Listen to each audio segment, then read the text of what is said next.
UP में फर्जी शिक्षकों का मामला खुलना शुरू हुआ तो परत दर मामला बहुत गहरा निकला।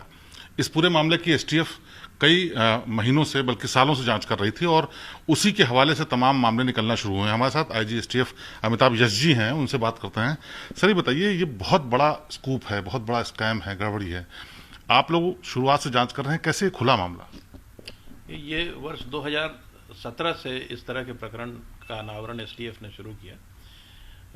जनपद मथुरा में इस 85 केसेस ऐसे पकड़ में आए जो टीचर्स फ्रॉड्यूलेंट तरीके से बेसिक शिक्षा विभाग में नौकरी कर रहे थे और सैलरी ड्रॉ कर रहे थे। इसके बाद एसटीएफ ने पूरे केसेस की स्टडी की और ये जानकारी हुआ कि 8 तरीके हैं जिनका इस्तेमाल करके फ्रॉड्यूलेंट तरीके से शिक्षक की नौकरी की जा रही है और सरकार से तनख्वाह ड्रॉ की जा रही है। इसमें से एक तरीका है और बड़ा ही क्रूड तरीका है कि किसी अन्य व्यक्ति के आइडेंटिटी पर और उसके सर्टिफिकेट्स पर, यानी जो व्यक्ति कभी पढ़ने में बहुत अच्छा रहा होगा और कहीं और नौकरी कर रहा है, उसके सर्टिफिकेट्स को येन केन प्रकारेण हासिल करके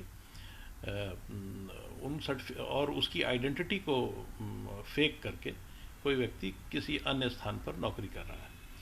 और इसमें ऑब्वियसली जो लिपिकीय स्तर पर जो वेरिफिकेशन प्रोसेस होता है उसको दबा दिया जाता है। इस तरह के पहले भी प्रकरण सामने आए, जैसे गोरखपुर में एक व्यक्ति भैया लाल यादव जेन्युइन तरीके से बेसिक शिक्षा विभाग में नौकरी कर रहे थे।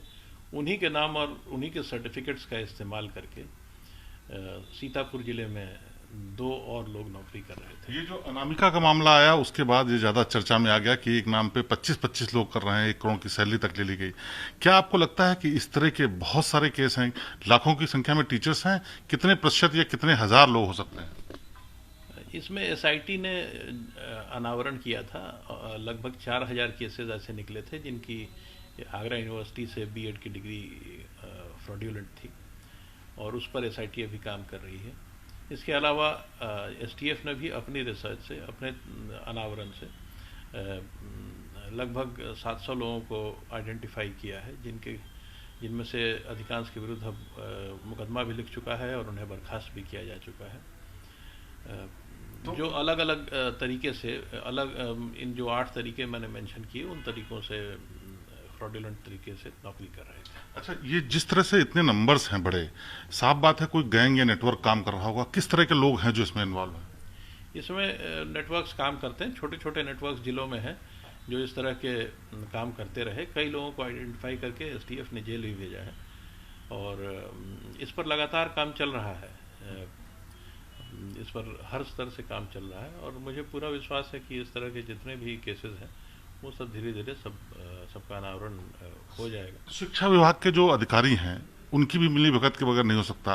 क्या बड़े अधिकारी या निचले स्तर के, किस स्तर के अधिकारी इसमें इन्वॉल्वमेंट पाया गया? देखिए, अभी तो इस पर कोई कमेंट करना उचित नहीं है, लेकिन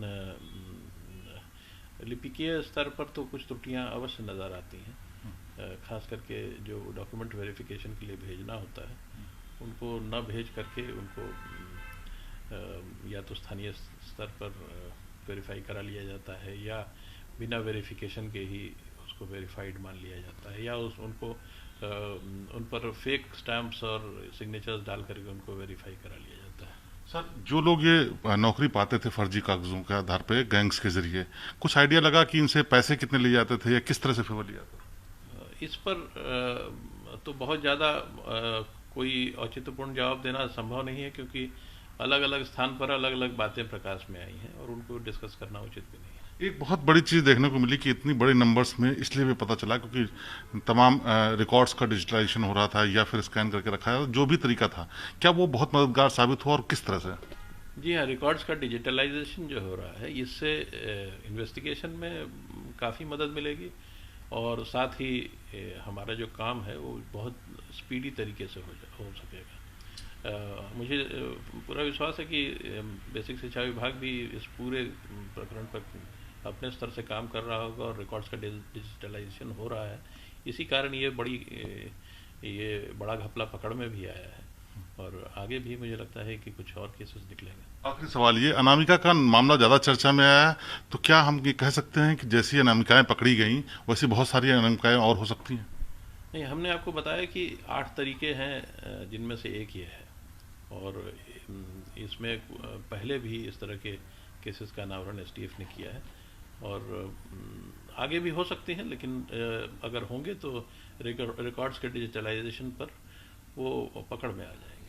तो ये आईजी एसटीएफ साहब जो बता रहे हैं कि किस तरह से पूरी टीम ने सालों तक काम किया, तो इतने ज़्यादा मामले आए, करीब 4-5 हज़ार के आसपास मामले हैं और अभी भी जांच जारी है। लेकिन हैरानी की बात यह है कि सालों से ये पूरा खेल चल रहा था और जो वहाँ पर लोकल एडमिनिस्ट्रेशन था और शिक्षा विभाग के लोग थे वो नहीं जानते थे। बहरहाल अब डिजिटलाइजेशन के बाद तमाम लोग पकड़े गए हैं, इसीलिए जिन लोगों ने फर्जी दस्तावेजों के आधार पर नौकरी पाई है उनकी अब आगे भी खैर नहीं। कैमरामैन नीरज कुमार के साथ शिवेंद्र श्रीवास्तव।